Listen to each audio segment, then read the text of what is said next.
Barry Helton, football 1984 to 1987. Barry Helton was a four-time winner, or four-year letter winner, I should say, from 84 to 87. Played under one of the best coaches of all time, of course, Bill McCartney. Helton had slightly a different recruiting process than most because he was recruited as a quarterback and a punter. Very soon adjusted to become solely a punter when he got here to CU. Became a two-time consensus first-team All-American as a sophomore in 1985 and a junior in 1986. His averages in yards per punt his sophomore year were 46 yards and 52 punts. His junior year, about just under 46 yards on 57 punts. Still ranks amongst the top 7 single-season averages in school history. Everyone's going to enjoy this. Helton is the owner of perhaps the most unique of all records here at CU, the longest punt with his non-kicking foot. Booted a 51-yarder, left-footed against Oklahoma State in 1985. We're going to have to get an explanation for that one, Barry, when you get up here. Helton didn't stop at college. After college, I should say, became a fourth-round pick by San Francisco in the 1988 NFL Draft, 102nd overall. Played 50 career NFL games with the 49ers and the LA Rams. He won 2 Super Bowl rings with the Niners in 88 and 89. In 2012, he was inducted to the Colorado Springs Sports Hall of Fame.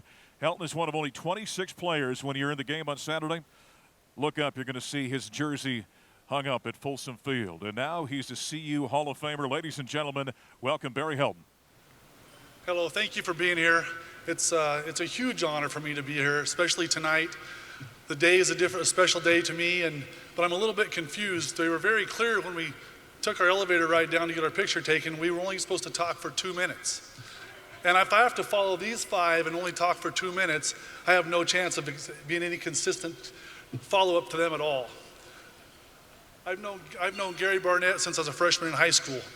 I went to his quarterback camp when he was at Air Academy High School. But growing up for me was different than some. I grew up out in the middle of nowhere on a farm and ranch, which I wouldn't trade for the world.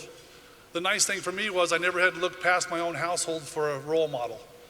Whether it be my mom or my dad, everything I knew was perfect.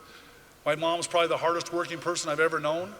She's the most caring, takes care of everybody and all of us all the time. My dad was not able to be here tonight, health reasons, but he's always been a rock for me every day. I've talked to him every day since I left for college at 18 years old, sometimes 5 or 6 times a day. So he knew when I sneezed and when I didn't. Much advice. My mom is here tonight, and I want to make it clear that tonight is their 60th anniversary.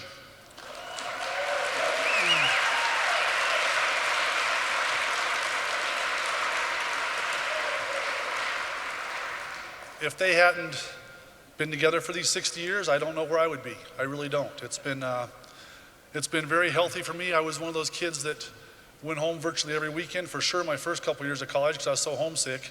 So I didn't experience the college life of parts of my freshman and sophomore year that I've watched my own kids enjoy. They've definitely drank more beers those first 2 years than I did. But coming up here tonight, I feel kind of like I did as a punter. You know, you run on the field on 4th down, and pretty much everybody except the opposing team is pissed off because they don't want to see you. And after following, what these 5 in front of me have done, I feel kind of the same way. It's hard to follow that. You don't want to be the punter at that point. Gary, I was lucky enough to talk to Gary when he was at Fort Lewis, and then when he also came to Colorado, he was the quarterback coach, and I was still trying to be a quarterback at the time. And I remember one of the early meetings. I've always known Gary to be very accountable for everything, and it's happened. In his, since then you've seen him on TV, and one particular game I know they just about lost. It was an exciting game. They ended up winning it, and the first thing out of Gary's mouth to the camera was, "I about lost it for the kids." Well, him being accountable like that, he teaches his players to be accountable, and you have different memories of different things. I remember some 50-yard punts. I remember some good punts, but I also remember having a punt returned against us at Oklahoma State when Barry Sanders returned a punt. It's the only time it ever happened to CU. It only happened to our punt team. And I was the last guy that had a chance to get him, and I thought I did my best, but I missed him. I ran and hit him, and he still scored, and Coach McCartney came out and grabbed me and said, "You have to stay on your feet." Well, I don't know how to stay on my feet when I'm trying to catch Barry Sanders. But, once again, I've been living with that now for over 30 years, thinking, okay, it's my fault. I let him score. But as I read Gary's book, I realized it wasn't my fault. It's Gary's fault because he didn't recruit him like he was supposed to.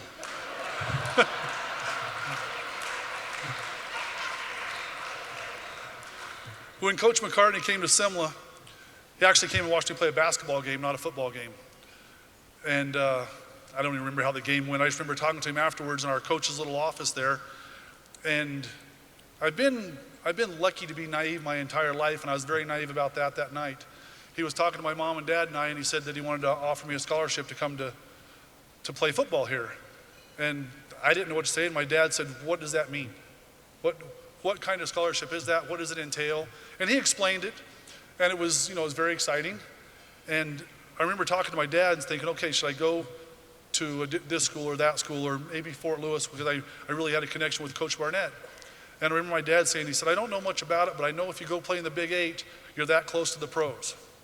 And he said, if you can't play there, you can't play there. So I chose to come to CU mainly because Bill McCartney and what he talked about and what he promised. But the best part of that whole deal was all the Colorado players I had a chance to play with. I see guys here, Conley Smith, Eric McCarty's still part of the program.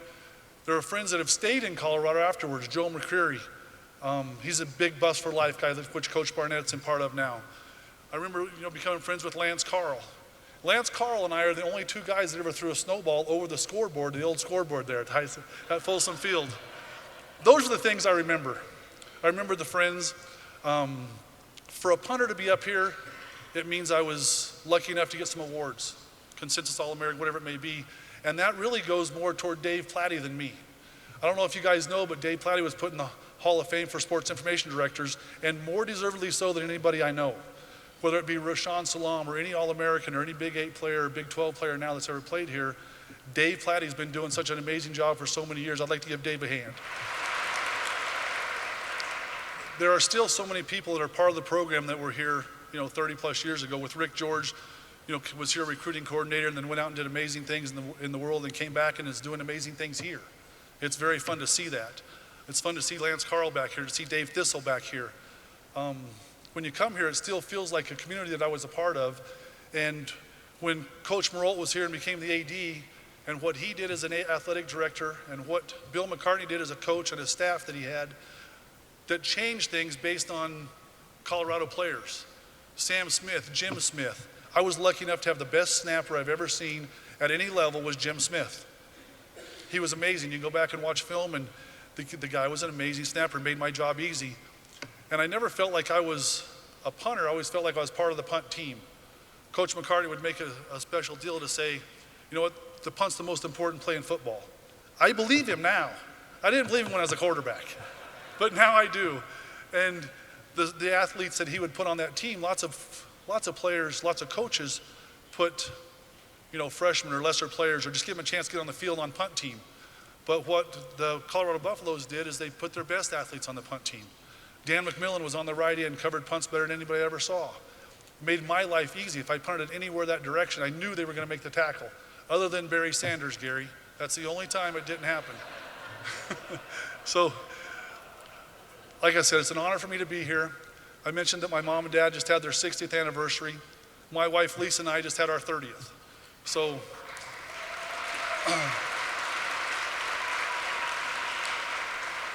if you look back 30 years, the over/under on that was probably pretty low. So I'm glad we passed that one. We have 4 kids.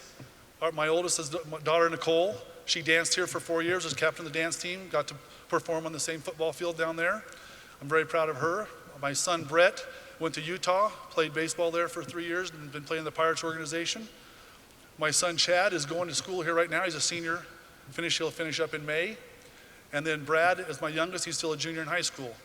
Nicole just got married on October 5th to Cole Gloman, who was Chip here for 4 years. So we have a lot of connections to CU. I graduated here. My wife graduated here. They're giving you the buff things now. There you go. So we have a lot of CU paraphernalia in our house that comes from many years and many people. There's nothing lighthearted about it when I'm come up here, when I say thank you. It couldn't be a bigger honor for me. The one thing that makes it special is it's on a special day for my mom and dad, but it's also special that all of my friends can be here that I've talked to. My family's here. My sister Connie is here. Leonard's here. My mother. A couple of guys I spent a lot of time with, which anybody that played with us during college would remember, was Steve Hall and Howard Tarpening. Steve and Michelle are over there. Howard couldn't make it tonight because he's coaching He started a little later than most people. He has little boys. So he's going to be 100 when they graduate high school. But he's still coaching their basketball team tonight. It's just an honor to be here. It's an honor to have a family of 7 now instead of 6. But it's an honor to be part of the CU Buff family. So thank you.